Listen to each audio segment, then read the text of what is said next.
Hello everyone, I'm JayWifi. This week's game review will be about Animal Crossing New Leaf for the Nintendo 3DS.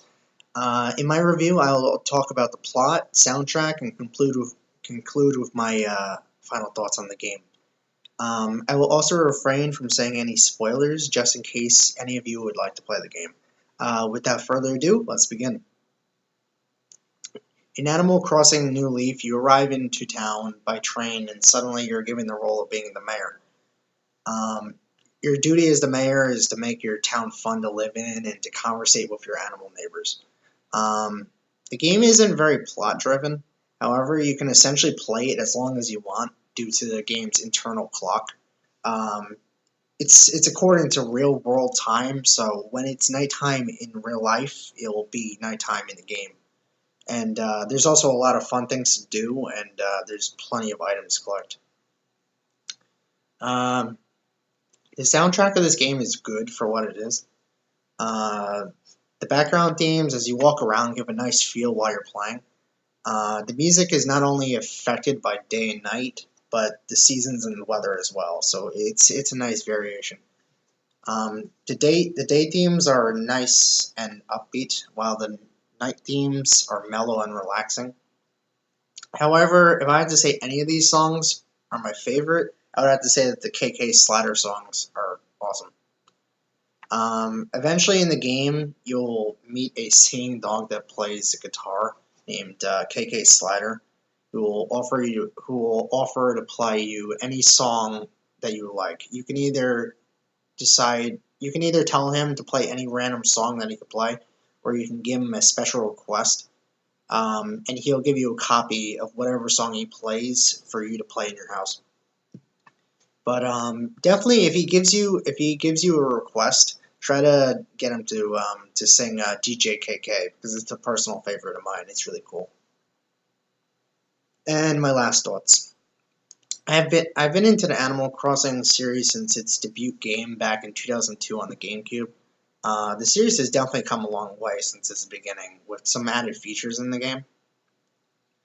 The games have had their ups and downs, with some of them being more or less fun than the last.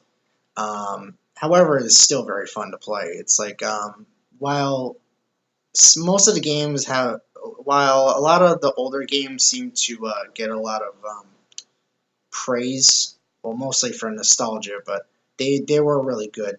The GameCube version was very fun to play. Wild Worlds brought portability to the series because it was the first game that you were able to play on a 3DS. Well, not 3DS, DS. Um, and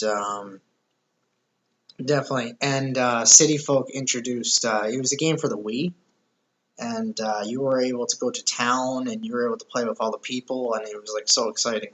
But um, but definitely when I first played Animal Crossing New Leaf, when I first got it, every wish I could possibly have for the series just came true because New Leaf perfected all the faults that I didn't want, and it brought back all the awesome features in the last games that I loved. Um, for example, New Leaf brings back the portability function of Wild World, and it also brings back the city area from City Folk. Along with the features that they had brought back, there are also a couple of added functions that were really nice. Um, now it might not seem like so much of a big deal for people just playing it the first time, but now you could stack fruit on top of each other, where in the past every single piece of fruit would take up one slot of inventory, and that would really be a pain in the butt.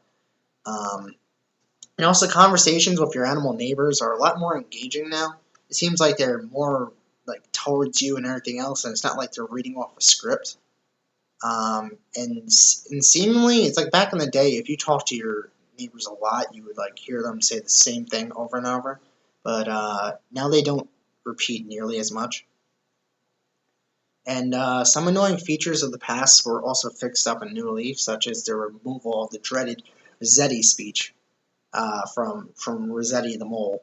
Whenever you used to reset your game, this guy would always pop up and give you like a 10-minute speech about how you shouldn't shut off your console without saving, because then it's like, oh, you didn't do anything that day. It was a pain in the butt. And also the super long conversations. Every single time you get like a fossil in the game, and then you go to the museum, you'd have to talk to this owl, and every single thing you donated to him, he would give you this long speech about like, oh, this reminds me of back then and whatever, and he just goes off on a tangent for like 5 minutes. And back then, you would have to donate every single fossil. Like, say if you had 5 fossils, you had to listen to that speech 5 times. It got repetitive.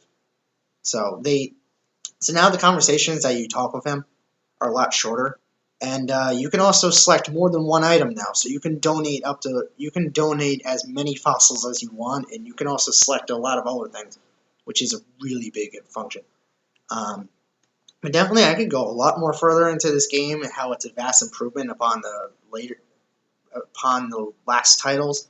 But I'm gonna leave that up to you guys to discover. The game is very entertaining, and as well as the series, it is definitely worth picking up for newcomers and veterans alike. Okay, everyone, this concludes the end of my game review. I'm sorry I uploaded this late. I was very busy yesterday, and I hadn't had enough time to work on it. I was at work all day. But besides that, if you enjoyed my review and would like to see more to come, click the subscribe button down there. Every bit helps, and I would very much appreciate it.